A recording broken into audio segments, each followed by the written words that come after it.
Judith, chapter 2. In the 18th year, the 22nd day of the first month, there was talk in the house of Nebuchadnezzar, king of the Assyrians, that he should be avenged on all the land, even as he spoke.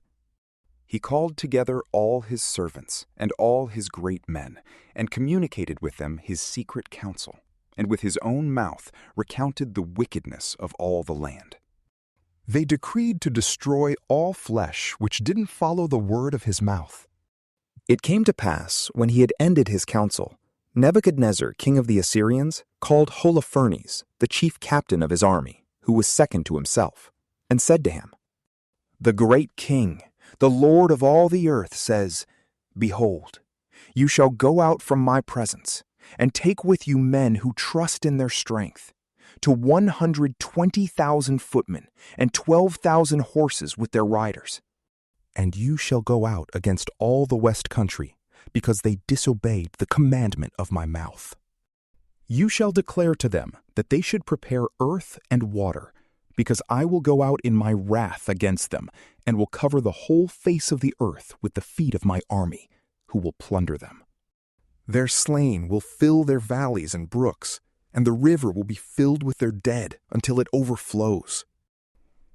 I will lead them as captives to the utmost parts of all the earth.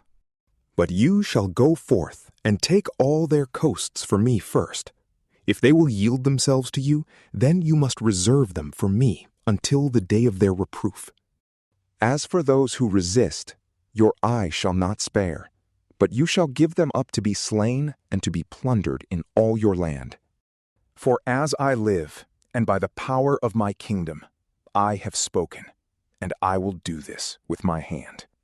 Moreover, you shall not transgress anything of the commandments of your Lord, but you shall surely accomplish them, as I have commanded you. You shall not defer to do them." So Holofernes went out from the presence of his Lord, and called all the governors, the captains, and officers of the army of Ashur.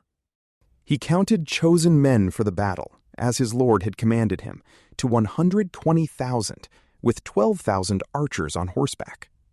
He arranged them as a great multitude is ordered for the war.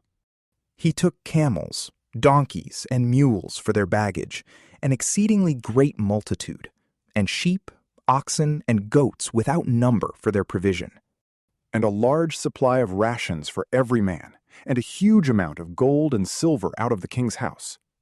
He went out, he and all his army, on their journey, to go before King Nebuchadnezzar, and to cover all the face of the earth westward with their chariots, horsemen, and chosen footmen.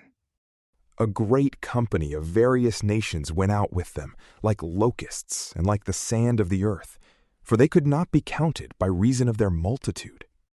And they departed out of Nineveh 3 days' journey toward the plain of Bechteleth, and encamped from Bechteleth near the mountain which is at the left hand of the upper Cilicia. And he took all his army, his footmen, horsemen, and chariots, and went away from there into the hill country, and destroyed Put and Lud, and plundered all the children of Rassus and the children of Ishmael, which were along the wilderness to the south of the land of the Chelians.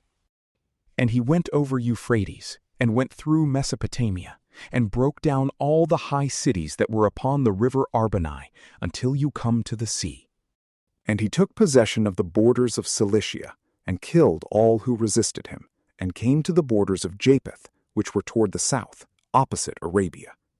He surrounded all the children of Midian, and set their tents on fire, and plundered their sheepfolds.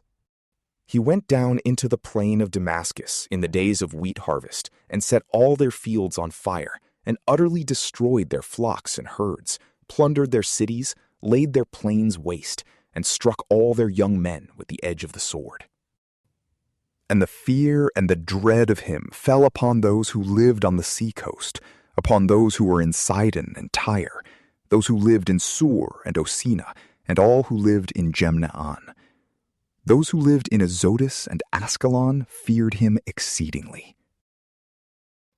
From PrayLamp, peace be with you.